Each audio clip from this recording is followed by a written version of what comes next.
Yung ganitong luto sa karne na masasana at maanghang, siguradong taob na naman ang kaning lamig nito sa sarap. Kung gusto mo matuto magluto, halika samahan mo ako. Dito magpapainit lang tayo ng mantika at saka naman natin ilalagay itong bawang at sibuyas. Haluin lang natin yan hanggang sa mag golden brown ang kulay niya at isusunod naman natin itong kamatis. Lang pala natin itong kamatis hanggang sa magkatas siya at lumabas ang tunay na kulay niya.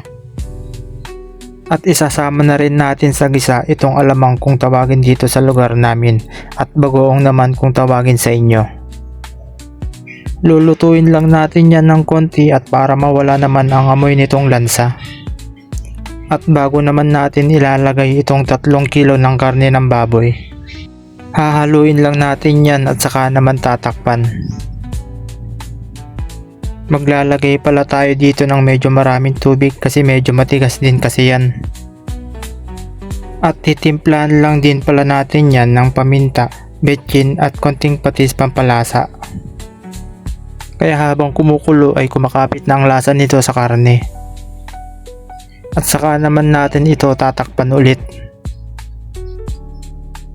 At dito, tinatansya ko lang pala kung gaano nakalambot itong karne at kung nasatisfied na ako sa lambot niya ay ilalagay ko na itong Coco Mama na gata.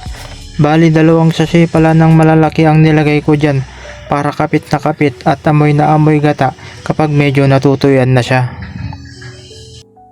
Sa mga hindi pala marunong magluto dyan, pwede nyo palang panoorin tong video ko para matuto kayo at sundan nyo lang kung ano ang ginagawa ko. At saka ako naman pala ulit ito tatakpan. Dito, pinalakasan ko na pala itong apoy ng burner na ginagamit ko at para mabilis na lang siyang matuyo. At hinahalo ko lang pala ulit siya dito at para hindi naman masunog ang kanyang ilalim. At nung natuyan na din itong aking niluluto, saka ko naman na ilalagay itong nahiwang pinong siling haba. At saka ko naman ito tatakpan at saglit lang din pala ito maluto.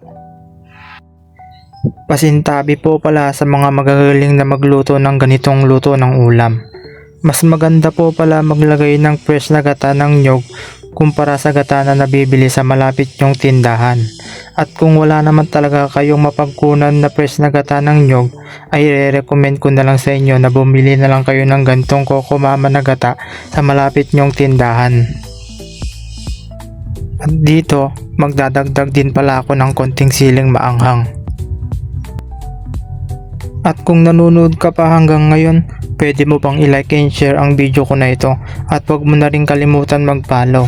Ito pala yung simpleng luto ko sa karne, Bicol Express pala kung tawagin. Salamat nga pala sa mga sumusuporta at nagsishare ng video ko na ito at salamat na rin sa inyong lahat. Abang-abang na lang pala kayo sa mga susunod na i-upload ko at yun lang.